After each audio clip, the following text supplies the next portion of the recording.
Hello बच्चों, स्वागत है एक बार फिर से हमारे YouTube channel schooling with master ji पर। मैं आपका बायोलॉजी टीचर अंकित खासा लेकर आया हूं एक और नई वीडियो। 12th क्लास की मोस्ट एक्सपेक्टेड की सीरीज हमारी चल रही है। सीबीएसई का एग्जाम आपका हो चुका है, उसको भी हम कंप्लीट कराएंगे। सॉल्यूशन उसका हम अपने आपको इस चैनल पर प्रोवाइड करवाने वाले हैं। आज हम एक और नई सीरीज लेकर आए, एक और नया चैप्टर हमारा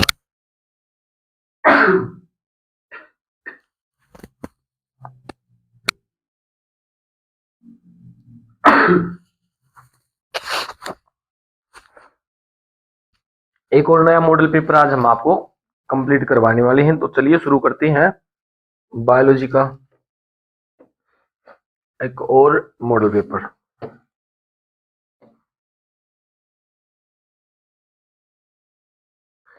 देखिए फर्स्ट क्वेश्चन इसमें गिवन है, इकोसिस्टम क्रिएट्स। इकोसिस्टम किस चीज से बनता है? इकोसिस्टम बनता है बेटा हमारा फूड वेब से। फूड वेब के अंदर क्या आती है? फूड चेन भी आती है, ग्रुप ऑफ फूड चेन आती है इसके अंदर। फूड फूड चेन और फूड वेब अगर दोनों गिवन है ना, तो हमारा बोथ रहने वाला है दोनों। देखिए इसमें क्वेश्चन अरेंजमेंट, ऑप्शन अरेंजमेंट में थोड़ी इसमें मिसअंडरस्टैंडिंग हुई है हमारी। ये ऑप्शन यहाँ पर मिलेगा और ये मिलेगा यहाँ पर, बोथ ए एंड बी। तो इसमें क्या है, फूड चेन और फूड वेब मिलकर क्या बनाती है? हमारा इकोसिस्टम बनता है, जिसमें इंटरेक्शन होता है लिविंग्स का नॉन लिविंग के साथ। Second question, the specialised procedure to form an embryo in a laboratory in which sperm is directly injected into ovum। देखो बेटा, हमने स्पर्म क्या करना है? ओवम के अंदर डायरेक्ट इंजेक्ट करना है। अब स्पर्म को हम उसके अंदर ओवम के अंदर इंजेक्ट करेंगी तो इसको बोलते हैं स्पर्म इंजेक्शन। आर्टिफिशियल तरीके से क्या करना, हमने स्पर्म को इंजेक्ट करना है। जायगोट को ट्रांसफर नहीं करना। जायगोट कब बनता है? After fertilisation. और फर्टिलाइजेशन अभी हुई नहीं है, हमने क्या करना, स्पर्म को डालना है। तो ये तो हमारा वैसे ही नहीं रहने वाला है, जायगोट तो अभी बना ही नहीं है। इंट्रासाइटोप्लाज्मिक स्पर्म इंजेक्शन ये हमारा आंसर रहने वाला करेक्ट। यहाँ पर क्या, गैमेट फैलोपियन ट्यूब में ट्रांसफर नहीं करने, स्पर्म को डालना हमने कहां पर? ओवम के अंदर। इंट्रा यूट्राइन यूट्रस के अंदर स्पर्म को नहीं डालना है, तो हमारा क्या रहने वाला है इसमें? Intracytoplasmic sperm injection. ये फुल फॉर्म भी आ जाती है, जैसे इसमें है IUI, इंट्रा यूट्राइन इंसेमिनेशन। इसके अंदर क्या है? Gift, GIFT। इसमें हमारा क्या रहने वाला है? गिफ्ट, जी। इसके अंदर बेटा ZIFT, हाँ GIFT, गिफ्ट और जिफ्ट। ये क्या हमारा? Intracytoplasmic sperm injection, ICSI। तो ये फुल फॉर्म भी आपको एग्जाम में पूछ सकता है। नेक्स्ट है, which one among the following region is a not a hotspot of biodiversity. Biodiversity का हॉटस्पॉट कौन सा नहीं? हॉटस्पॉट कौन सा होता है बेटा? जहां पर बहुत सारी बायोडाइवर्सिटी लिविंग ऑर्गेनिजम्स का इंटरेक्शन मिलता है, लिविंग एंड नॉन लिविंग का। तो इसमें हमारा इंडो बर्मा रीजन आता है। ये क्या है? एक हमारा हॉटस्पॉट रीजन है। हॉटस्पॉट रीजन की अगर काउंटिंग की पूछे ना बेटा कि कितने हॉटस्पॉट हैं, तो इस पर भी क्वेश्चन आ सकता है। 34 क्या हमारे हॉटस्पॉट है, डिस्कवर्ड हॉटस्पॉट है। पहले कितने हुआ करते थे? 26। उसके बाद फिर क्या है, बाकी डिस्कवर हुए हमारे। तो इसमें इंडो बर्मा रीजन जो है ये हमारा हॉटस्पॉट है। वेस्टर्न घाट और श्रीलंका ये दोनों भी हमारे क्या है? ये दोनों भी हमारे हॉटस्पॉट रीजन है। इसके अंदर हिमालयाज भी हमारा हॉटस्पॉट रीजन के अंदर आता है। जैंतिया हिल्स ये हमारा आंसर रहने वाला, ये हॉटस्पॉट रीजन नहीं है, क्योंकि बेटा यहाँ पर जैंतिया हिल्स के साथ में मेघालय के अंदर और भी कई सारे रीजन आते हैं, जैसे खासी का रीजन जो है ना, वो भी इसी में आता है वहां पर। और ये सारे इंक्लूड करके वहां का हमारा हॉटस्पॉट रीजन बनता है। तो ये हमारा आंसर रहने वाला, हॉटस्पॉट ये नहीं है। नेक्स्ट क्वेश्चन है, in a human male decided to adopt a surgical method of contraceptive. Contraceptive method में सर्जिकल में क्या आते हैं? दो मेथड पढ़ते हैं बेटा, एक तो मेल के अंदर और एक फीमेल के अंदर। मेल के अंदर क्या होता है? वास्कटोमी,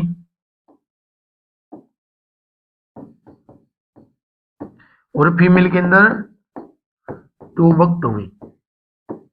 इसमें क्या थी? फेलोपियन ट्यूब को कट करके सर्जिकल थ्रेड से बांध दिया जाता है, और इसके अंदर क्या है? वास डेफरेंसेस को कट करके सर्जिकल थ्रेड के साथ बांध दिया जाता है। यही बात बतानी है बेटा आपने, कौन सा पॉइंट है सर्जिकल थ्रेड में इसमें? इसमें बेटा यहाँ पर है STQPR, ये रीजन दिए हैं। यहाँ पर ये जो है ना हमारी ये वाली जो डक्ट आप देख पा रहे हैं, ये क्या है, ये है वास डिफरेंसेस। इस वास डिफरेंसेस को कट किया जाता है, तो हमारा आंसर रहने वाला है पॉइंट क्यू जो है ये, इसको हमने कट करके बाइंड करना है सर्जिकल थ्रेड के अंदर।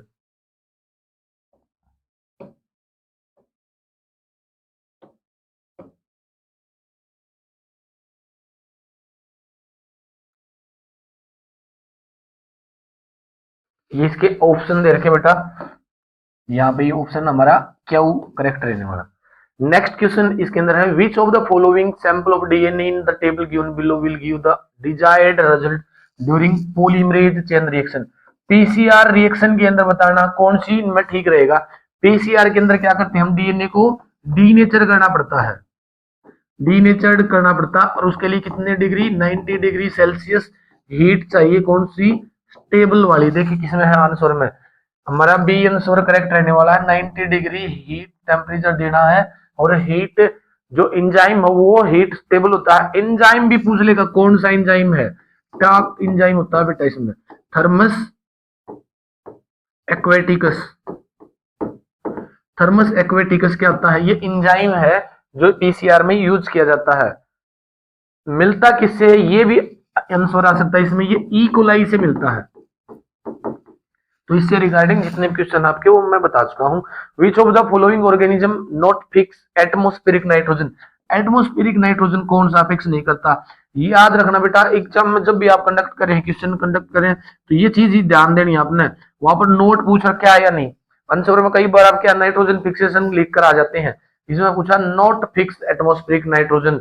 इनमें क्या, स्पायरो गायरा हमारा आंसर है ना। स्पायरो क्या गायरा क्या है, ये एक टाइप ऑफ एल्गाई है, फोटोसिंथेसिस करती है, नाइट्रोजन फिक्सेशन नहीं करती। नोस्टोक है, एनाबिना है, ओसिलेटोरिया है, ये सारे के सारे क्या करते हैं, ये नाइट्रोजन फिक्स करते हैं हमारे। तो नाइट्रोजन फिक्सेशन वाला देगा तो आपको, या फिर नोट वाला है ये पूछ लेगा, तो ध्यान देना बेटा, आपने उसमें नोट पूछ रखा है या फिर नोट नहीं दे रखा। नेक्स्ट क्वेश्चन है given below is a highly simplified representation of human sex chromosomes of karyokinesis। यहाँ पर दो क्रोमोजोम गिवन है बेटा, एक्स एक्स और एक्स वाई, इस तरह से क्रोमोजोम गिवन है। तो इस पर इसने दिया दो जीन गिवन है यहाँ पर, ए और बी। बताना क्या है, the gene A and B could be the. अब ये जीन ए और बी कौन सी हो सकती है, जो सेक्स क्रोमोजोम पर सेक्स लिंक्ड जीन है, ये बेटा सेक्स लिंक्ड जीन है, वो पूछ रखा है कि कौन सी है sex linked gene. Colour blindness और बॉडी वेट, बॉडी वेट की जो है ना ये वाई पर भी पाई जाती है, तो ये तो हमारा रहने वाला नहीं है। अटैच ईयर लोब्स और आरएच ब्लड फैक्टर, ये फिर नहीं होगा हमारा। फिनाइल कीटोन्यूरिया और हीमोफिलिया, फिनाइल कीटोन्यूरिया की नहीं होती बेटा sex link. Haemophilia and colour green blindness, ये आंसर ठीक है। हीमोफिलिया और जो कलर ब्लाइंडनेस की जीन है, रेड ग्रीन कलर ब्लाइंडनेस की जीन, वो दोनों ही एक्स क्रोमोसोम के ऊपर पाई जाती है। नेक्स्ट है what was the resultant found in the place mark E. यहाँ पर कौन सा रिजल्टेंट है, ये बेटा उरे मिलर एक्सपेरिमेंट है। ये उरे मिलर एक्सपेरिमेंट है, या मिलर एक्सपेरिमेंट भी हम इसको बोलते हैं। इसके अंदर क्या है, 18 दिन तक ये एक्सपेरिमेंट चला था। 18 डेज के बाद रिजल्ट मिला था। रिजल्ट में क्या थी, कुछ अमीनो एसिड मिले थे, और इसमें इसने पूछ रखा है यहाँ पर इस रिजल्टेंट में क्या मिला था, इसके अंदर एलेनाइन मिला था बेटा, एस्पेटिक एसिड मिला था, ग्लाइसिन मिला था। तो हमारा आंसर क्या है, ये रहने वाला, कुछ अमीनो एसिड मिले थे as glycine and alanine. Next, among the following where do you think the process of decomposition would be fastest. पहले भी कई बार ये क्वेश्चन पूछा जा चुका है कि आपने बताना है डिकम्पोजिशन जो है ना वो फास्टेस्ट कहां पर होगी, सबसे तेज कहां होगी, ट्रॉपिकल रेन फॉरेस्ट के अंदर, क्योंकि यहाँ पर क्या है, इकोसिस्टम बायोडाइवर्सिटी ह्यूज पाई जाती है, सबसे ज्यादा पाई जाती है। इसीलिए जहां पर बायोडाइवर्सिटी ज्यादा होगी वहीं पर क्या मिलेगा, फिर हमारा कंपोजर्स डिकम्पोजर्स ज्यादा मिलेंगे। नेक्स्ट क्वेश्चन इसमें गिवन है, represented below is the inheritance pattern of a certain type of traits in human. Which one of the following condition could be example of this pattern? Mother से क्या बेटा सन के अंदर और फादर से daughter के अंदर, यानी कि क्रिस क्रॉस डिजीज की बात हो रही है। क्रिस क्रॉस डिजीज की बात यहाँ पर चल रही है। क्रिस क्रॉस डिजीज किसमें होगी? थैलेसीमिया, हीमोफिलिया है, sickle cell anaemia, phenylketonuria. Phenylketonuria, sickle cell anaemia, thalassaemia, ये तीनों, ये चारों की चारों कहां पर आती है बेटा? हमारी नॉन सेक्स लिंक्ड डिजीज है ये, तो ये सेक्स लिंक्ड डिजीज के अंदर काउंट नहीं होती है। हमारी क्या है आंसर रहेगा हमारा? हीमोफिलिया सेक्स लिंक्ड है। सेक्स लिंक्ड ही क्या होती है? क्रिस क्रॉस डिजीज है, क्योंकि अगर इसमें जैसे मेल के पास क्या है? क्रोमोसोम एक्स और वाई है, एक्स के ऊपर लिंक्ड है डिजीज, गैमेट जो बनेंगी वो क्या बनेंगी? एक्स और वाई। यहां पर हम ले लेते कोई फीमेल है,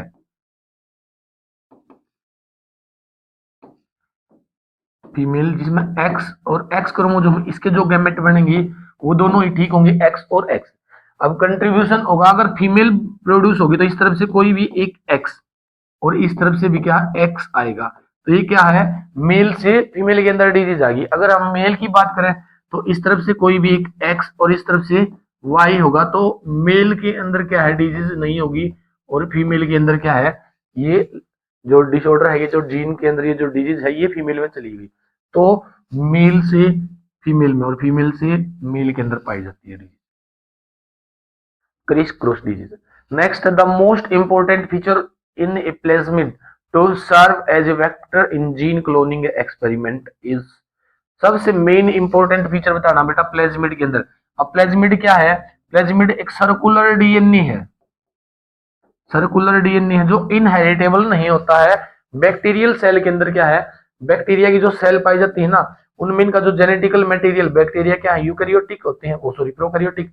इनके अंदर एक सर्कुलर डीएनए भी पाया जाता है।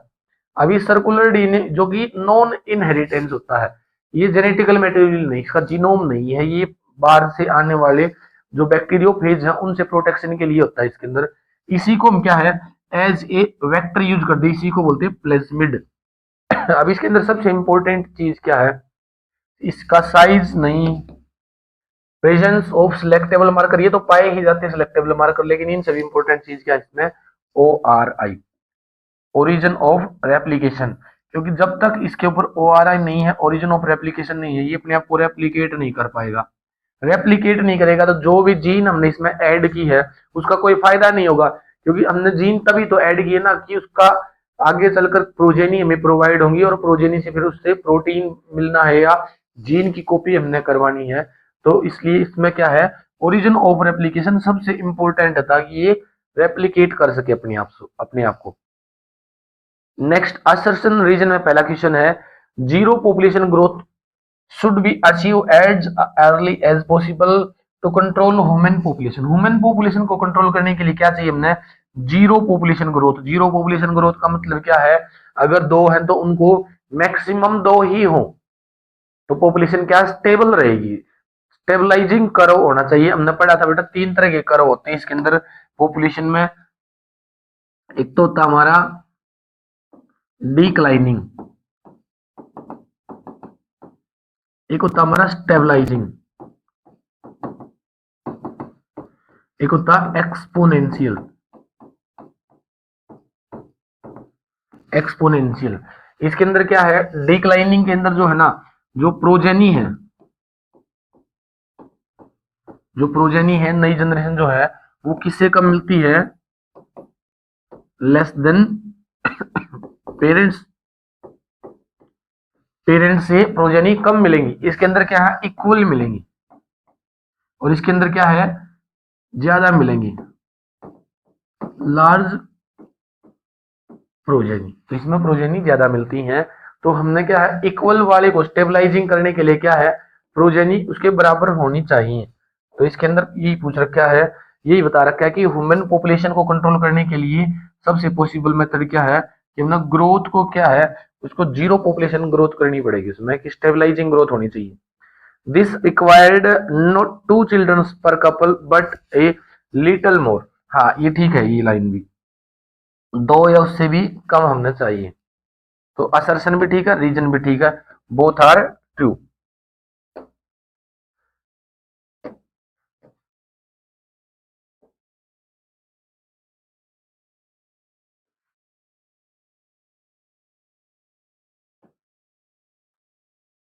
नेक्स्ट क्वेश्चन देखिए, assertion there क्या है, penicillin was the first antibiotic to be discovered and it was a chance discovery। बिल्कुल ठीक है, अलेक्जेंडर जो फ्लेमिंग था उसने पेनिसिलिन की डिस्कवरी जो करी थी वो एक्सीडेंटल डिस्कवरी थी, कुछ और ही चीज वो डिस्कवर कर रहा था और उसने अपनी जो लैब के अंदर जो इंस्ट्रूमेंट थे उनके ऊपर वो किसी बैक्टीरिया के ऊपर स्टडी कर रहा था। कौन सा बैक्टीरिया था? स्ट्रेप्टोकोकस, सॉरी स्पाइलोकोकस बैक्टीरिया था। स्पाइलोकोकस के ऊपर वो अपनी डिस्कवरी कर रहा था, कुछ एक्सपेरिमेंट कर रहा था। नेक्स्ट डे उसने देखा इंस्ट्रूमेंट साफ नहीं करके गया था वो, तो जहां पर बैक्टीरियल ग्रोथ और इतना कल्चर था, बैक्टीरिया की ग्रोथ थी, उसमें कुछ रीजन ऐसे थे जहां पर बैक्टीरिया की ग्रोथ नहीं थी और कुछ ऐसे रीजन जहां पर बैक्टीरिया की ग्रोथ ज्यादा थी। जहां बैक्टीरिया की ग्रोथ नहीं थी वहां पर क्या था, पेनिसिलिन के कुछ फंजाई मिली, पेनिसिलम नोटाटम। तो इस पेनिसिलम नोटाटम की जहां ग्रोथ थी ना वहां पर क्या नहीं था, हमारा सिफाइलोकोकस बैक्टीरिया नहीं था। इस तरह से इसकी डिस्कवरी हुई थी, तो चांस डिस्कवरी थी इसकी, ठीक है। एलेक्जेंडर फ्लेमिंग ने इसकी डिस्कवरी की थी और किस पर, स्पाइलोकोकस पर, तो इसमें भी हमारा असर्शन और रीजन ठीक है, रीजन एक्सप्लेनेशन भी है। Next, decomposition process is slower if detritus is rich in lignin and cutin। ये भी ठीक है क्योंकि हार्ड मेटर होते हैं बेटा, ये रिजिड होते हैं, इनको डिकम्पोज करने में टाइम लगता है, तो ये स्लोअर प्रोसेस है। तो हमारा असर्शन ठीक है, decomposition is largely oxygen requirement process, ये दोनों ठीक है, लेकिन एक्सप्लेनेशन नहीं है ये इसकी, ये पहले भी आ चुका है, तो इसका बी आंसर रहने वाला है। नेक्स्ट है असर्शन है haemoglobin, sorry homologous organ have common ancestor and similar functions. गलत है। होमोलोगस ऑर्गन क्या है, इनकी जो ओरिजिन है ना, एंसेस्टर, वो कॉमन है, लेकिन स्ट्रक्चर जो फंक्शन है ना वो डिसिमिलर होते हैं बेटा।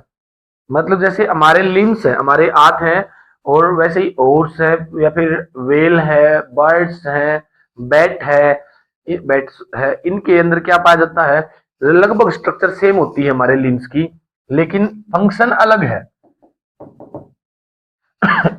तो डिफरेंट फंक्शन होना चाहिए था, तो ये बात हमारी गलत है। नेक्स्ट है analogous organ have unlike origin and dissimilar function. ये बात भी गलत गलत है कि अनलाइक ओरिजिन होता है, एनालोगस क्या है कि ओरिजिन अलग है लेकिन फंक्शन क्या होता है, सिमिलर होता है। जैसे बर्ड्स के विंग्स हैं, बटरफ्लाई के विंग्स हैं, इंसेक्ट के विंग्स है, सेम फंक्शन है, लेकिन ओरिजिन सभी का अलग है। तो दोनों ही बात गलत हो गई हमारी, तो इसमें हमारा डी आंसर रहने वाला, both are false. Next question देखिए,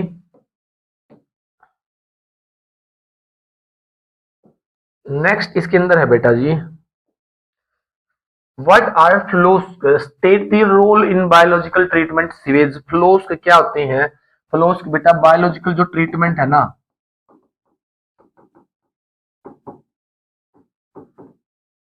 बायोलॉजिकल ट्रीटमेंट ऑफ सीवेज, जो सीवेज का बायोलॉजिकल ट्रीटमेंट है उसके अंदर जो दो ट्रीटमेंट पाए जाते हैं इसके अंदर, प्राइमरी और सेकेंडरी।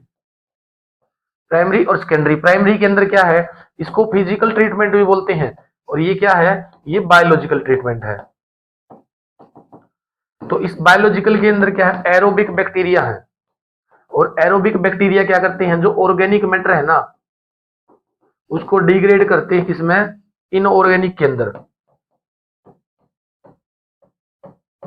ऑर्गेनिक मैटर को डिग्रेड करते हैं, डीनेचर्ड करते हैं, उसको डिकम्पोज कर देते हैं। तो ये इनका रोल है बायोलॉजिकल कंट्रोल के अंदर। Next the process of treatment, sorry termination during transcription in a prokaryotic cell is being represented here, name and label A and B and C and D, A B C and D. तो इसमें बेटा एक transcription unit दे रखी है, इसके अंदर ए B सी और D, ये बताना आपने क्या है, ए में क्या है, ये डीएनए की फ्रेगमेंट दिखा रखी है, दोनों डीएनए मॉलिक्यूल है। तो ए के अंदर हमारा क्या है, डीएनए मॉलिक्यूल है बेटा। बी के अंदर क्या है, यहाँ पर ये हमारा एक स्ट्रैंड तैयार हो रहा है, एमआरएनए है ये। तो ये बी के अंदर क्या हमारा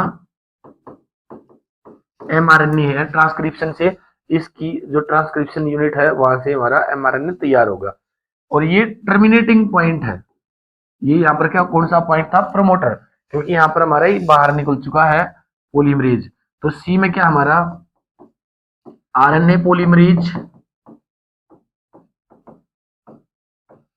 और डी में क्या है, इसके अंदर देखो ये यहाँ पर आपने दिखाई दे रहा, ये रो फैक्टर है। दो फैक्टर होते हैं बेटा, प्रमोटर के ऊपर कौन सा लगता है, सिग्मा फैक्टर, और टर्मिनेटर पर कौन सा लगता है, रो फैक्टर। तो डी में हमारा क्या होगा, रो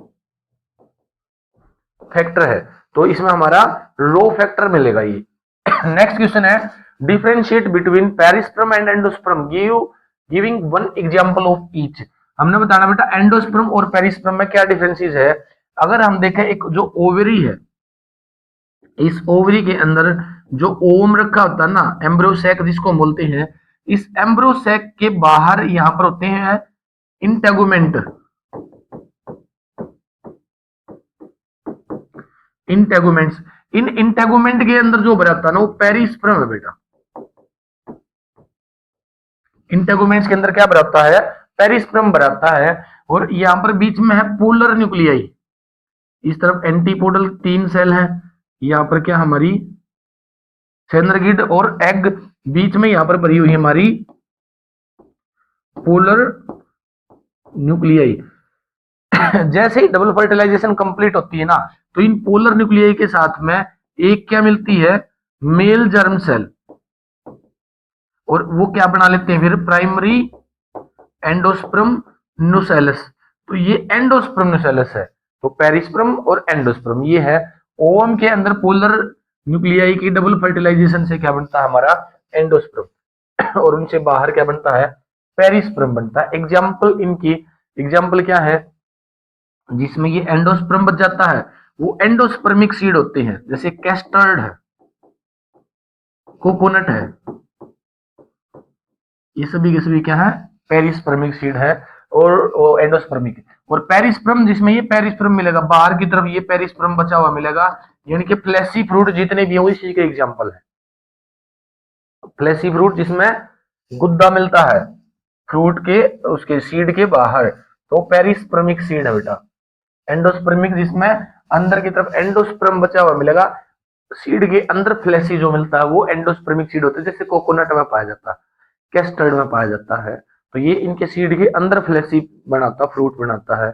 नेक्स्ट क्वेश्चन बेटा, एक फिगर दे रखा है जिसमें आपने ए और बी को लेबल करना, उनके फंक्शन बताने हैं। ये एक ब्लास्टोसिस्ट है बेटा,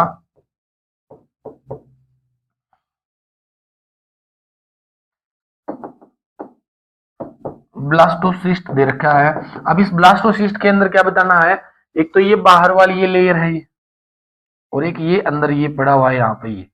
तो ए में जो हमारा है ये ब्लास्टोमर है, और ये बी में जो है ये इनर सेल मास है। इनर सेल मास फंक्शन क्या है, ये इम्प्लांटेशन में हेल्प करता है, प्लेसेंटा बनाता है। और इनर सेल मास से क्या है, जर्म सेल बनती है, जर्म सेल से क्या है, एम्ब्रियो की डेवलपमेंट होगी, एम्ब्रियो, एम्ब्रियो से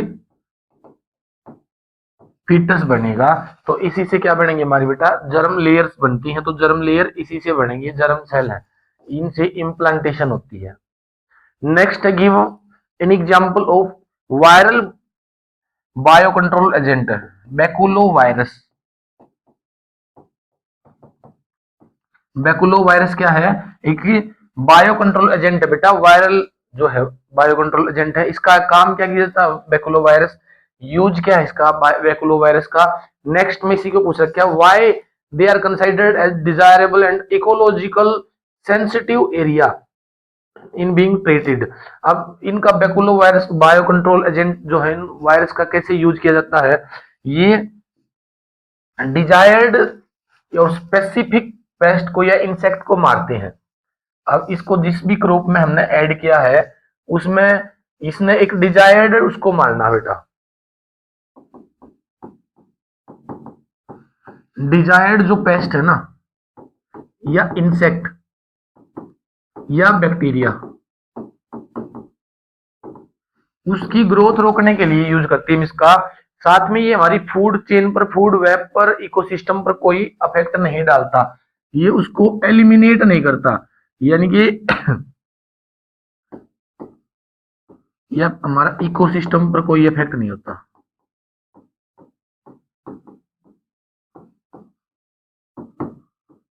इकोसिस्टम अफेक्ट नहीं होता इससे।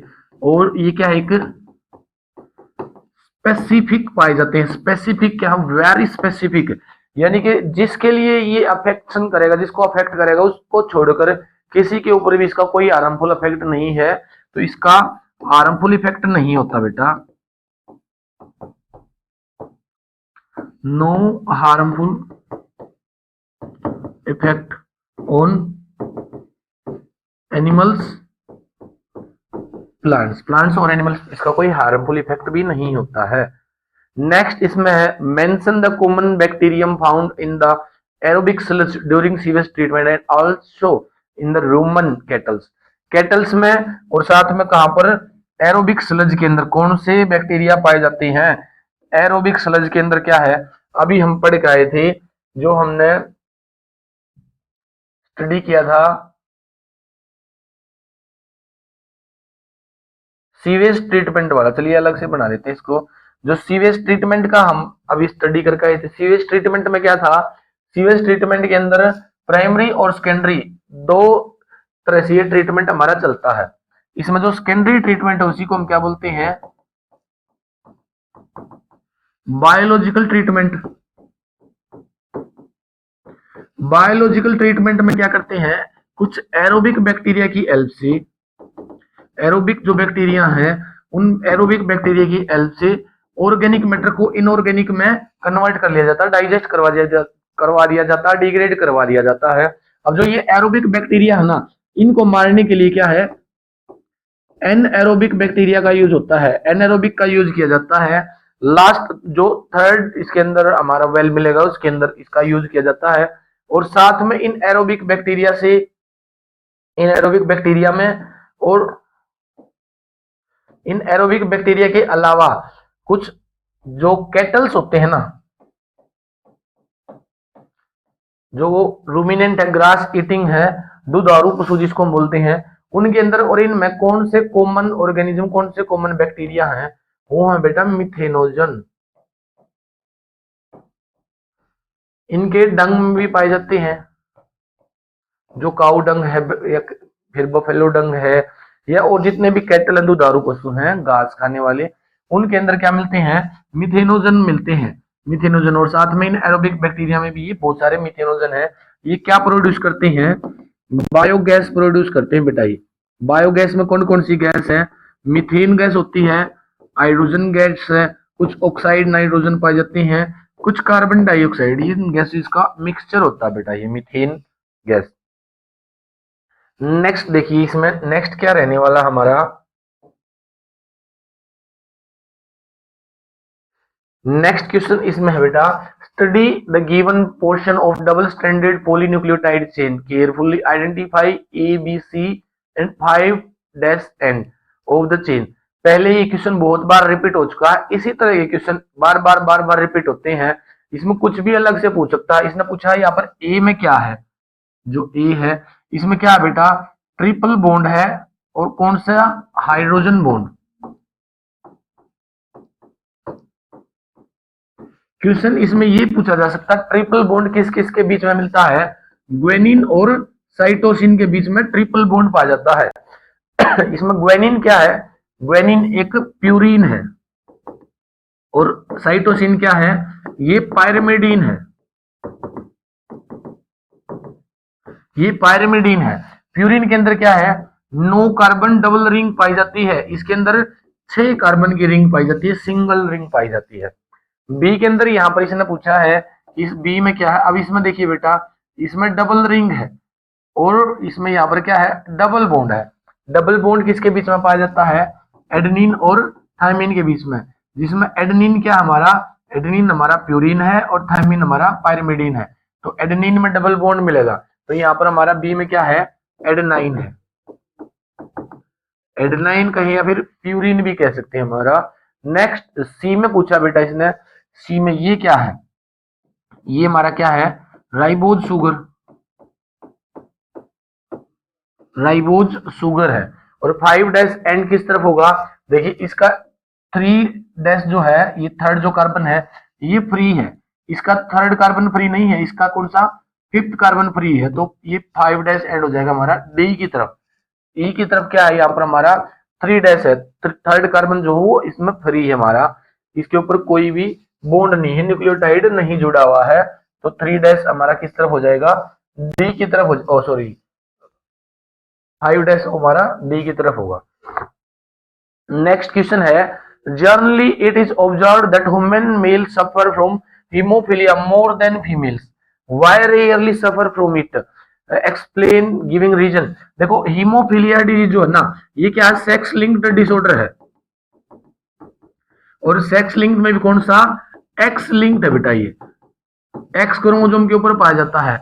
अगर मैं बात करूं जो मेल होते हैं ना, उनमें क्या है, एक्स और वाई क्रोमोसोम है, और साथ में सेक्स लिंक, एक्स लिंक के साथ में रिसेसिव डिसऑर्डर है बेटा। ये कौन सा है, रिसेसिव ट्रेट है, रिसेसिव डिसऑर्डर है। जब तक दोनों क्रोमोसोम पर जो होमोलोगस जो क्रोमोसोम है दोनों के ऊपर ये डिजीज नहीं मिलेगी, तब तक इसका सिम्टम शो नहीं होगा। जैसे फीमेल के अंदर क्या है, एक्स और एक्स क्रोमोसोम है, एक्स और एक्स क्रोमोसोम पाई जाती हैं। अगर मैं बात करूं इसके ऊपर, ये जो जीन है ना, इसके ऊपर है डिसऑर्डर का जीन, इसमें भी है इसके ऊपर। अब अगर देखें हम, ये है मेल और ये फीमेल है। रिसेसिव डिसऑर्डर कौन सा है, जब तक दोनों जो एलील है ना इनके ऊपर ये डिसऑर्डर नहीं मिलेगा तब तक ये सिम्टम शो नहीं करता। तो इसके अंदर सिम्टम शो नहीं करेगा, इसमें करेगा, क्योंकि इसमें क्रोमोसोम एक्स एक ही है, इसलिए ये मेल में ज्यादा पाया जाता है, क्योंकि मेल में एक्स क्रोमोसोम एक ही पाया जाता है। फीमेल में क्या है, रिसेसिव ट्रेट होने की वजह से अगर एक पर भी डिजीज है ना, तो फिर भी ये दूसरे तक नहीं पहुंचता। पहला रीजन तो ये है। दूसरा रीजन क्या बेटा, ये जो हीमोफीलिया जो डिसऑर्डर है ना, ये जो हीमोफीलिया है, इस हीमोफीलिया में क्या होता है, इसके अंदर जो ब्लड है ना उसके क्लोट्स नहीं बनते, ब्लड क्लोटिंग नहीं हो पाती। तो इसलिए मेल के अंदर अगर एक भी क्रोमोसोम में ये मिलेगा, इसका मतलब ये हीमोफीलिया से अफेक्टेड मिलेगा। और ऐसे ऐसे वुमेन जो है ना, मेल जो होती है, वो अर्ली एज में ही उनकी डेथ हो जाती है, क्योंकि उसमें हीमोफीलिया में ब्लड क्लोटिंग्स नहीं होती और ब्लड के एक्सेस फ्लो से उनकी डेथ हो जाती है अर्ली एज में ही। तो ऐसे ऐसे मेल इसलिए बहुत ही रेयर पाए जाते हैं, रेयरली मिलता है। और फीमेल्स में क्या है, फीमेल्स में ये अब ट्रांसपोर्ट कब होगा, जब मेल अफेक्टेड होगा, इसलिए फीमेल्स में ये नहीं पाया जाता। नेक्स्ट क्वेश्चन है बेटा,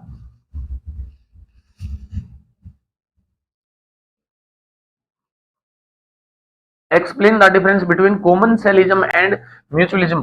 कॉमन सेलिज्म और म्यूचुअलिज्म में आपने डिफरेंस बताना है, और साथ में स्टेबल एग्जाम्पल भी देना, दोनों का एग्जाम्पल भी देना है। कॉमन सेलिज्म क्या होता है, देखो दो स्पीसीज है ए और बी, जिसमें एक का तो बेनिफिट हो रहा, interaction between two species, which one is beneficial and second is neutral. First is got benefit and second neutral. अब एक स्पीसीज का तो फायदा हो रहा है और दूसरी न्यूट्रल है, उसको उस तरह की इंटरेक्शन को हम क्या बोलते हैं, कॉमन सेलिज्म। म्यूचुअलिज्म में क्या है, म्यूचुअलिज्म में दोनों का ही बेनिफिट होगा, दोनों का ही फायदा होता है। The interaction between two species in which both are got sufficient benefits, वो कौन से हैं, म्यूचुअलिज्म के अंदर आएंगे। और जिसमें एक का तो फायदा है और एक का फायदा भी नहीं और नुकसान भी नहीं, न्यूट्रल है, तो वो कौन से आ जाएंगे, कॉमन सेलिज्म। इसी का एक और होता है एमन सेलिज्म। इसमें क्या है, एक का नुकसान और दूसरा न्यूट्रल रहेगा। अब ऐसा इंटरेक्शन जिसमें एक का फायदा दूसरे का कोई नुकसान नहीं। एपीफाइट्स जो होते हैं ना, मैंगो प्लांट्स के ऊपर एपीफाइट्स जो पाए जाते हैं, वो छोटे छोटे पौधे ग्रो कर जाते हैं, तो उसमें मैंगो का कोई बेनिफिट भी नहीं है, कोई नुकसान भी नहीं, लेकिन एपीफाइट्स का फायदा होता है कि उस सनलाइट में अपने आप को एक्सपोज कर पाते हैं। दूसरा, जो वेल होती है उसके ऊपर छोटे छोटे पैरासाइट चिपक जाते हैं, एक्टो पैरासाइट जो उसके साथ में ट्रेवल करते हैं, बस पैरासाइट नहीं है, बस डिपेंडेंट हम उसके ऊपर। तो ये तीसरा फायदा। जैसे काऊ और साथ में जो बर्ड्स हैं, इंसेक्ट ईटर्स होते हैं उनका, जैसे ही ग्रास के अंदर काऊ चलती है ना, तो कुछ इंसेक्ट हवा में उड़ जाते हैं और बर्ड्स फिर उनको क्या है, ट्रैप कर लेते हैं, कैप्चर कर लेते हैं।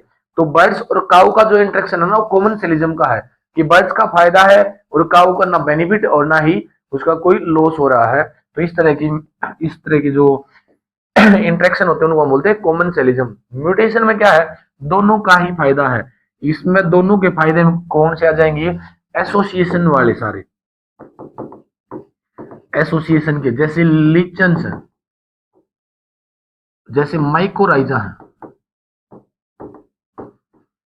फंजाई और एल्गाई का एसोसिएशन, वो सभी म्यूचुअलिज्म के अंदर आ जाते हैं। नेक्स्ट देखिए बेटा, image highlight the process of gene therapy.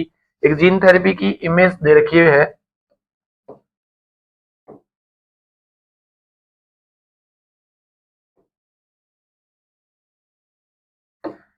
यहाँ पर जीन थेरेपी की एक इमेज दे रखी है, एडीए, स्किड डिजीज है ना, एडीए की फुल फॉर्म और स्किड की दोनों की फुल फॉर्म इंपॉर्टेंट है। एडिनोसिन डाई एमिनेज, दूसरी है बेटा हमारी स्किड की फुल फॉर्म। स्किड में क्या जाएगा, इसके अंदर जो भी हमारी इम्यूनिटी से रिलेटेड जितने भी डेफिशिएंसी है ना, उनका एक ग्रुप होता है डिजीज का। इसमें क्या है, सौर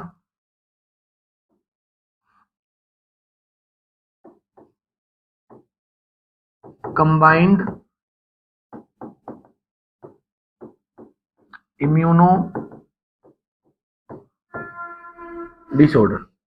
तो ये एडीए की जो डेफिशिएंसी वो दिखा रखी है इसके अंदर बेटा, और इसमें एक डायग्राम से दिखा रखा है कि यहाँ पर क्या है, इसमें निकाल रखी है बेटा टी सेल है, टी सेल जो है ना, उनको इससे पेशेंट से निकाला है, पेशेंट से टी सेल को निकाला, और यहाँ पर फिर क्या है, इसको हमने कल्चर कर लिया, T cell growth of the T cell, T cell की ग्रोविंग कल्चर कर लिया हमने, टी सेल की ग्रोथ करवा ली है, बहुत सारी टी सेल बना ली।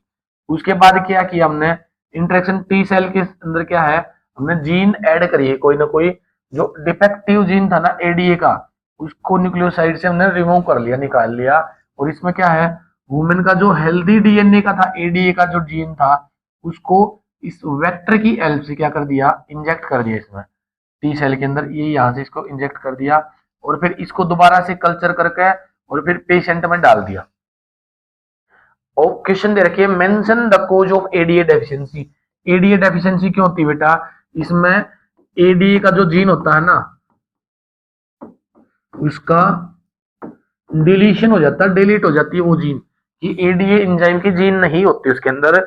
और जेनेटिकल इंजीनियरिंग कैसे हेल्प करती है इसमें पेशेंट की, अब यही थेरेपी है कि हमने क्या करना है, लिम्फोसाइट सेल, टी सेल को रिमूव करना है, उनको निकालेंगे बाहर और कल्चर करेंगे, ग्रोथ करवा लेंगे, उनके अंदर वेक्टर की हेल्प से क्या, हम जो एक हेल्दी जीन है ना एडीए का, वो उसमें डाल देंगे, और फिर उसको डालने के बाद फिर उसको कल्चर करेंगे, उन सेल को ग्रोथ करवाएंगे और पेशेंट में उनको डाल देती है।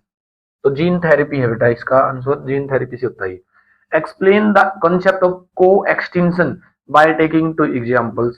को एक्सटिंक्शन को बताना बेटा, को एक्सटिंक्शन क्या होता है, एक स्पीसीज अगर दूसरी स्पीसीज के ऊपर डिपेंड है, तो पहली स्पीसीज खत्म हो जाएगी तो उस पर डिपेंडेंट वाले भी खत्म हो जाते हैं। जैसे एंडोपैरासाइट है, अगर होस्ट मर गया ना, तो पैरासाइट भी मर जाएगा। तो ये ओब्लिगेट है, डिपेंडेंट वाले हैं। और वैसे ही जो एपीफाइस थे, जो बम्बल बी है, बम्बल बी जो होती हैं, ये किस पर डिपेंड होती है बेटा, ये प्लांट्स पर डिपेंड होती है, एपीफाइल्स पर, एपीफाइल्स के ऊपर उन पर डिपेंड है ये तो पोलिनेशन के लिए उनकी जरूरत पड़ती है। तो ये भी एक दूसरे पर डिपेंडेंट है, एक एक्सटिंक्ट होता है दूसरा खत्म हो जाता है। नेक्स्ट है बेटा biodiversity diversification of life started to occur almost 3 billion year ago. 3 billion year एगो क्या हमारी लाइफ ओरिजिनेट हुई थी, स्टार्ट हुई थी। Since new species have been evolving.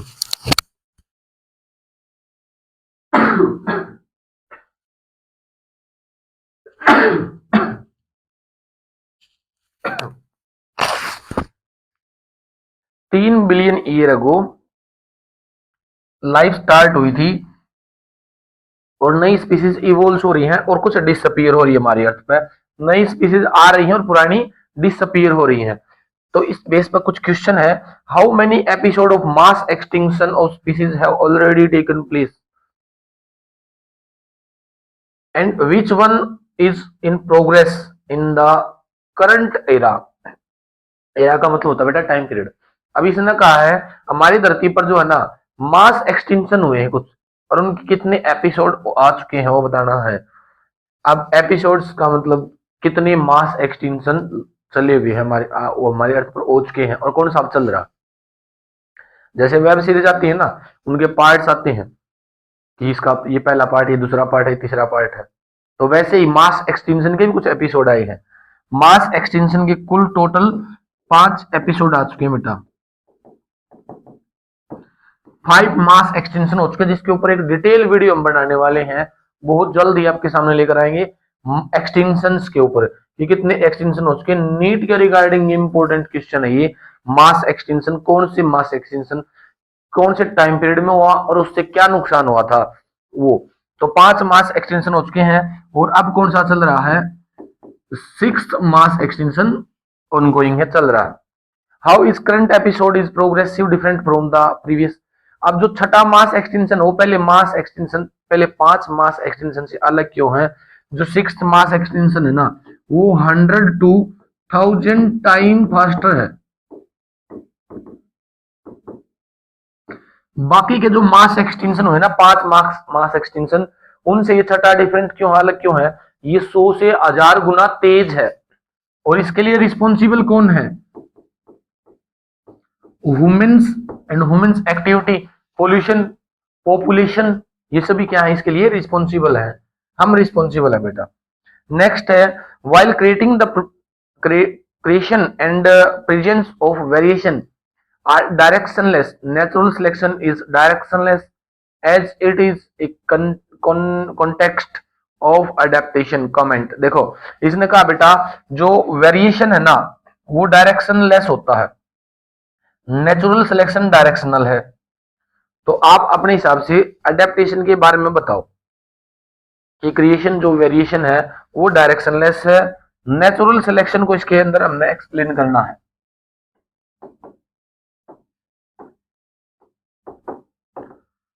Adaptation के बारे में हमने इसमें बताना, वेरिएशन, ये चीजें हम इसके अंदर एक्सप्लेन करेंगे। नेचुरल सिलेक्शन क्या था, डार्विन ने बताया था कि नेचर जो है ना जो फिटेस्ट ऑफ सर्वाइवल होगा, फिटेस्ट ऑफ सर्वाइवल होगा, सर्वाइव करने के लिए सबसे जो फिट होगा उसी को नेचर सिलेक्ट करती है। जैसे जैसे हमारे सराउंडिंग में चेंज होते हैं, एनवायरमेंटल चेंजेस आती हैं, उनके ही हिसाब से क्या हमारी बॉडी इवोल्व हो जाती है। जैसे आज से कुछ हजारों साल पहले, लाखों साल पहले हमारी अर्थ पर आइस एज था। उस टाइम पर जो ह्यूमंस थे वो अडेप्टेशन करके अपनी बॉडी को उसी तरह से डेवलप कर रहे थे। जैसे आइस एज खत्म हुआ, ग्लोबल वार्मिंग हुई, तो ह्यूमंस ने अडेप्टेशन करना पड़ा। तो वो पहले वाले आज सर्वाइव नहीं कर रहे हैं, उनकी नई जो स्ट्रेंथ थी, नई जो ब्रीड है, वो आज के टाइम पर नया रेसा जो है वो जिंदा, आज के टाइम पर नई स्पीसीज है वो एक्सटिंक्ट होगी। तो अडेप्टेशन की बेटा उनने, इन्वायरमेंटल चेंजेस के अकॉर्डिंग अपने आप को अडेप्ट कर लेना ही अडेप्टेशन है। इसके अंदर क्या है, नेचुरल सिलेक्शन भी आता है और फिर इसमें अडेप्टिव रेडिएशन भी, कि फूड के हिसाब से, जियोग्राफिकल एरिया के हिसाब से अपने आप को उसी वातावरण में, उसी इन्वायरमेंट में, उसी जियोग्राफिकल एरिया में डाल लेना। और उससे फिर क्या है, किसी न किसी चीज का यूज बढ़ जाता है, डिसयूज बढ़ जाता है, तो फिर उससे क्या है, यूज और डिसयूज से फिर क्या है, नई नीड पैदा होती है, ओ सॉरी, नई नीड से ही यूज और डिसयूज बढ़ता है, उससे फिर क्या है, इवोल्यूशन होता है, ऑर्गेनिजम्स ने अपने आप को अडेप्ट करना पड़ता है, इवोल्व करना पड़ता है। नेक्स्ट देखिए इसमें इसमें नेक्स्ट क्वेश्चन है बेटा, answer the following questions with refer to opioids. Opioid drugs से कुछ रिलेटेड क्वेश्चन है। Where is our body are specific opioid receptor. हमारी बॉडी के अंदर ओपियोइड के स्पेसिफिक रिसेप्टर कहाँ पाए जाते हैं? ये पाए जाते हैं बेटा हमारे सीएनएस में, सेंट्रल नर्वस सिस्टम, जिसमें क्या है, ब्रेन है हमारा और spinal cord.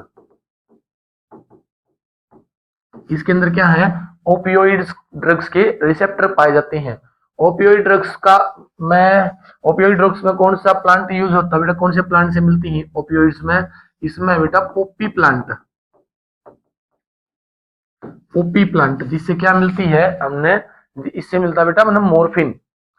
What is heroin chemically known as. अब ये हीरोइन कैसे बनाया जाता है? जो मोर्फिन होता है ना, मोर्फिन, उसका एसिटाइलेशन करते हैं, di acetyl morphine, di acetyl morphine को ही हीरोइन बोलते हैं। डाई एसिटाइल मोर्फिन ही क्या हमारा हीरोइन होता है बेटा। Right the scientific name of the plant which is from which opioid is extracted. Extracted opioid drugs कौन से प्लांट से निकाली जाती हैं? अभी है ये बताया मैंने, पोपी प्लांट, लेकिन इसका साइंटिफिक नाम क्या है? Papaver seminiferous.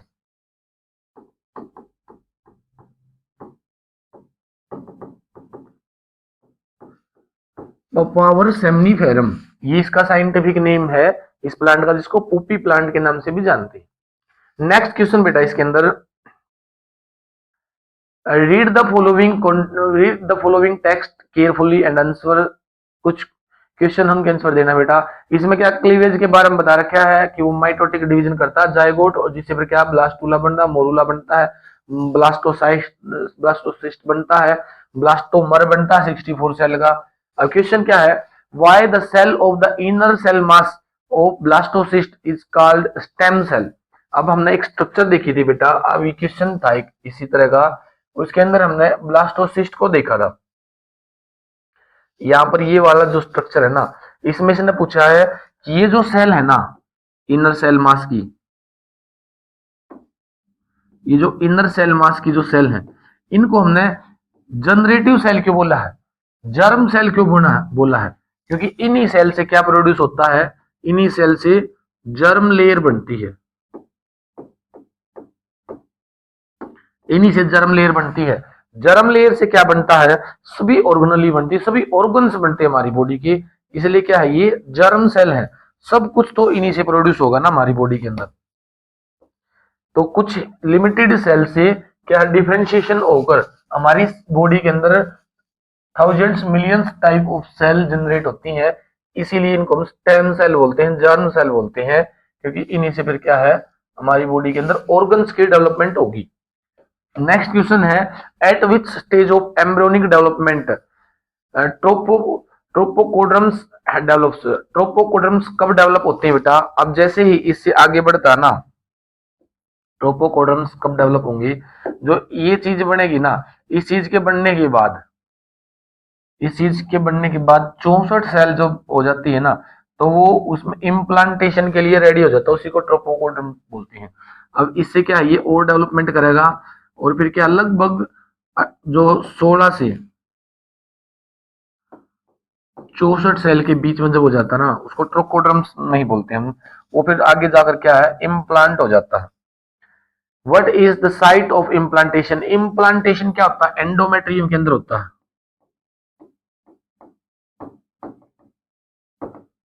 यूट्रस की जो इनर वॉल है ना, उसमें इम्प्लांटेशन होता है बेटा। नेक्स्ट है, read the what is the correct sequence of various structure form during embryonical development. Embryonical development के अंदर वेरियस स्ट्रक्चर्स को हमने आइडेंटिफाई करना है, उसको बताना है। सबसे पहले क्या बनता बेटा, सारे स्टेजेस बताओ। मेल गैमेट प्रोड्यूस होते हैं, गैमेटोजेनेसिस होती है, उससे मिलकर क्या बनेगा, जायगोट।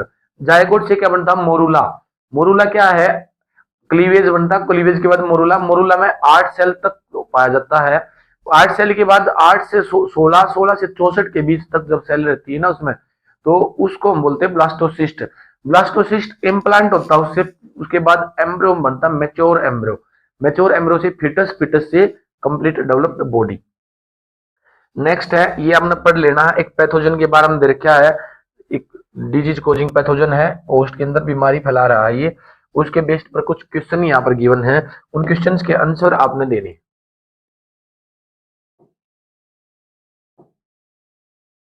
ये कुछ इस तरह का है, इसमें क्या है, एक ये टेस्ट किया जा रहा है, इसमें पैथोजन को डाला है। Name the disease the patient suffering from. अब देखो बेटा, एलिशा टेस्ट किसके लिए किया जाता है,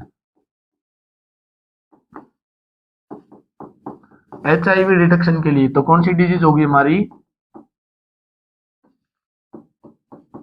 ads, acquired immunodeficiency syndrome, human immunovirus. तो एड्स से सफर कर रहा है ये बेटा। Which pathogen is detected by ELISA test, कौन से पैथोजन को डिटेक्ट करता है ये, HIV, ह्यूमन इम्यूनोवायरस ये पैथोजन है। Which cell of the body are attacked by pathogen, कौन सी सेल को अटैक करता है बेटा ये करता है टी हेल्पर सेल को और मैक्रोफेगस को अटैक करता है ये मेनली। नेक्स्ट है, suggest prevention measure of the infection, कैसे बचा जा सकता है इससे, तो मैक्सिमम इससे कैसे बचा जा सकता है, एसटीडीज है बेटा ये, एक एसटीडी है, सेक्सुअली ट्रांसमिटेड डिजीज है। तो इससे बचने के लिए क्या कर सकते हैं हम, सेक्सुअली ट्रांसमिटेड डिजीज से बचने के लिए इससे जो बैरियर मेथड है ना, कॉन्डोम्स का यूज किया जा सकता है। मैक्सिमम जो पार्टनर्स हैं उनसे हम कोइटस प्रोहिबिट कर सकते हैं, कोइटस को जो है ना वो नहीं कर उसको उसको अवॉइड कर सकते हैं। और कैसे बचा जा सकता है, इसके लिए इन्फेक्टेड नीडल से बचना, ब्लड ट्रांसफ्यूजन नहीं होना चाहिए, इन्फेक्टेड नीडल नहीं होनी चाहिए, इन्फेक्टेड ब्लड नहीं होना चाहिए।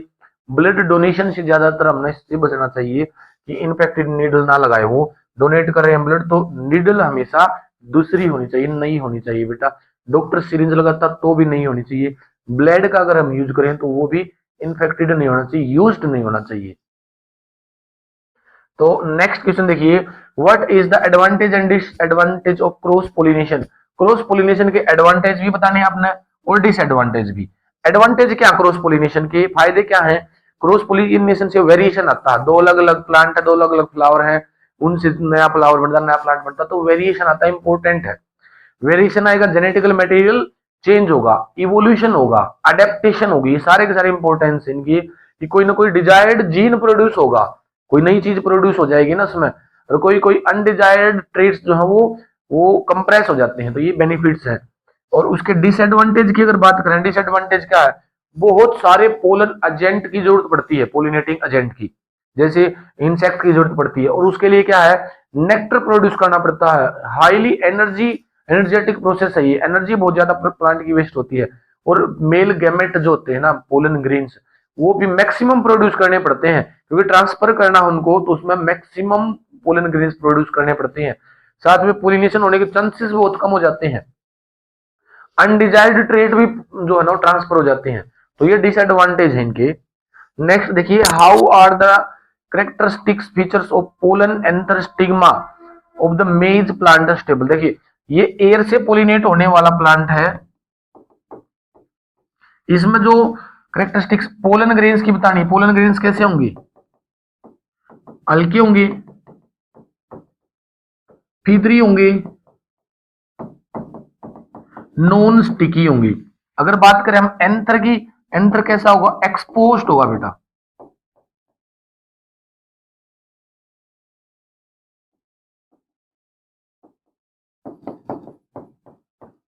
एक्सपोज्ड होगा, एयर के अंदर एक्सपोज्ड होगा, स्टिकी होगा उसको होल्ड करने के लिए। एंथर की बात करें, एक्सपोज्ड होगा, एयर में एक्सपोज्ड होगा, और साथ में फिर क्या है, मैक्सिमम पोलन ग्रेन्स प्रोड्यूस करेगा। अगर स्टिग्मा की बात करें तो ये भी एयर में एक्सपोज्ड ही होना चाहिए और साथ में ये स्टिकी होना चाहिए। पोलन ग्रेन्स को स्टिक कर सके, होल्ड कर सके, एयर से पोलिनेट होने वाले हैं उनको जाने ना दे। जैसे भी उसको एयर में पोलन ग्रेन्स मिले तो उनको अपने ऊपर स्टिक करवा ले, एक्सपोज्ड होना चाहिए ताकि पोलन ग्रेन्स को ऊपर से ही अटैक कर सके। नेक्स्ट है बेटा, how do you justify pollen grains are recovered from fossils. Pollen grains को जो है ना फोजाइल्स से कैसे रिकवर किया जा सकता है। अब देखिए बेटा, जो पोलन ग्रेन होते हैं ना उनके ऊपर क्या है, एक हार्ड लेयर पाई जाती है, हार्ड लेयर ऑफ स्पोरोपोलेनिन। और स्पोरोपोलेनिन एक ऐसा केमिकल सब्सटेंस है, एक ऐसा ऑर्गेनिक मैटर है जो इनडिस्ट्रक्टेबल है, इसको डिस्ट्रक्ट नहीं किया जा सकता। हार्ड पीएच पर सर्वाइव कर जाएगा, हाई टेम्परेचर में, लो टेम्परेचर में सर्वाइव कर जाता है। तो इसलिए पोलन ग्रेन्स को फोजाइल्स में यूज किया जा सकता है कि मिट्टी में दब गए, मैग्मा के अंदर चले गए, आइस के अंदर इनको ये मिलेंगे, तब भी क्या ये एक्टिव ही मिलेगा। नेक्स्ट है, micropyle remains as a small pores seed coat में। सीड कोट जो सीड बनता है ना, सीड की डेवलपमेंट के बाद माइक्रोपाइल एंड की तरफ छोटा सा स्मॉल पोर बच जाता है। सीड्स जो ना इस तरह से देखे है ना आपने, ऐसे ये वाला जो है ना यहाँ पे, ये आपने देखा होगा ऐसे, ये यहाँ पर क्या बनता है, माइक्रोपाइल। माइक्रोपाइल एंड बनता है इस तरफ से, क्यों, क्योंकि इस तरफ से क्या एंटर करती है, pollen tube. Pollen tube enter करती है, उसके लिए इस तरफ जगह होती है बेटा। नेक्स्ट है, desired describe amino acetylation of tRNA. Amino acetylation ही क्या है, चार्ज टीआरएनए बनाने के लिए जो प्रोसेस होती है ना बेटा, उसको बोलते हैं हम अमीनो एसिटाइलेशन। अब इसके अंदर क्या होता है, जो टीआरएनए है ना, टीआरएनए है उसमें हमने जो एटीपी की एक्सपेंशन सी, एडिनोसिन ट्राइफॉस्फेट एटीपी यूज होती है, और जो टीआरएनए की 3' साइट होती है ना, इस तरह से टीआरएनए पाए जाते हैं। इस पर जो साइट है 5' 3', इस 3' साइट के ऊपर क्या करना पड़ता है, इसको एसिटाइलेशन करनी पड़ती है बेटा इसकी एटीपी की हेल्प से, और इस पर क्या है, अमीनो एसिड आकर चिपक जाते हैं, उसी को बोलते हैं हम अमीनो एसिटाइलेशन या फिर charging of tRNA. Next, explain the process that take place in ribosomes when mRNA make its entry into the prokaryotics. हमने बताना बेटा, राइबोसोम्स बताना है, एमआरएनए में राइबोसोम्स का क्या काम है, प्रोसेस बतानी है, which take place in ribosomes when mRNA take place into the entry of prokaryotic। Prokaryotic cell में जब एमआरएनए आता है तो राइबोसोम्स की राइबोसोम्स का क्या बताना है, प्रोसेस बताना है, एक्सप्लेन करना है कि इनका क्या फंक्शन है। अब इसमें क्या होता है बेटा, जो एमआरएनए है ना, जो एमआरएनए की स्ट्रैंड है, एमआरएनए की स्ट्रैंड है, उस पर ए यू और जी, जहां पर ये कोड मिलेगा ना, ए यू जी कोड, इसको बोलते हैं स्टार्ट कोडोन। इस स्टार्ट कोडोन पर एयूजी के पास क्या मिल जाएगी, एयूजी के पास जो आरएनए है ना, उसकी आरएनए की 2 यूनिट होती है बेटा, आर आरएनए, जिसमें लार्ज सब यूनिट और दूसरी होती है बेटा स्मॉल सब यूनिट। तो इस पर एयूजी के पास यहां पर स्मॉल सब यूनिट आकर चिपक जाती है, और इसी के ऊपर फिर, इसके ऊपर फिर क्या है, एयूजी जहां पर मिलता है ना, जैसे ये एयूजी है, इसके ऊपर फिर ये जो चार्ज टीआरएनए है ना, वो आकर इस पर बाइंड अप कर लेता है, और अमीनो एसिड इसके ऊपर चिपका होगा चार्ज टीआरएनए पर। एक ओ, इस साइट को बोलते हैं बेटा पी साइट, दूसरी एक ए साइट होती है, ए साइट के ऊपर एक और टीआरएनए आ जाता है, वो भी अमीनो एसिड लेकर आ जाता है। फिर इसके ऊपर आती है बेटा लार्ज सब यूनिट। लार्ज सब यूनिट क्या है, इन दोनों अमीनो एसिड के बीच में पेप्टाइड बॉन्ड बनाती है, पेप्टाइलेज एंजाइम की हेल्प से। तो इस तरह से ये प्रोसेस कंप्लीट होती है। नेक्स्ट है, due to transcription error, transcription error की वजह से एटीजी जो कोडोन था ना डीएनए के अंदर, वो चेंज हो गया यूएजी के अंदर इन mRNA, which translate a non functional polypeptide chain. बताना कैसे, एजीटी किस में चेंज हुआ बेटा, यूएजी के अंदर।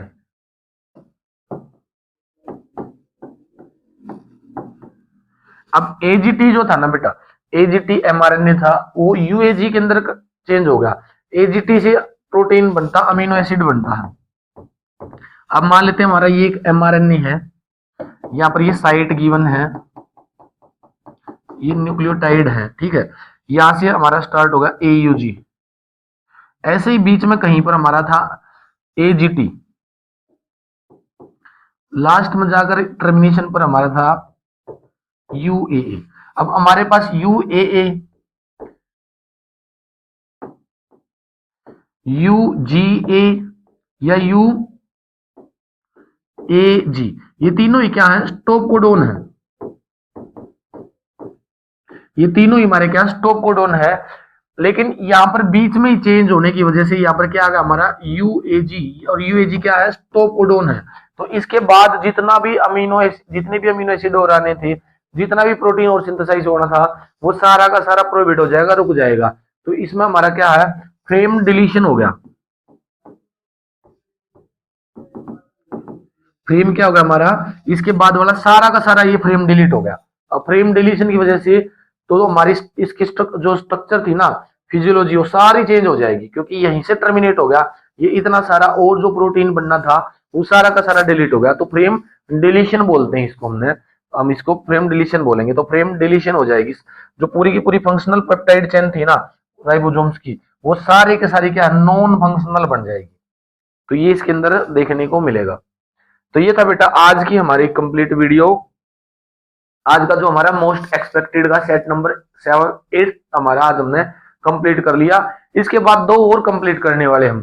तो इन 10 के अंदर से जो भी बोर्ड के रिगार्डिंग है ना, सब कुछ कंप्लीट हम करा देंगे। तो चलिए मिलते हैं एक और नेक्स्ट वीडियो में, तब तक बने रहिए हमारे साथ। Thank you so much.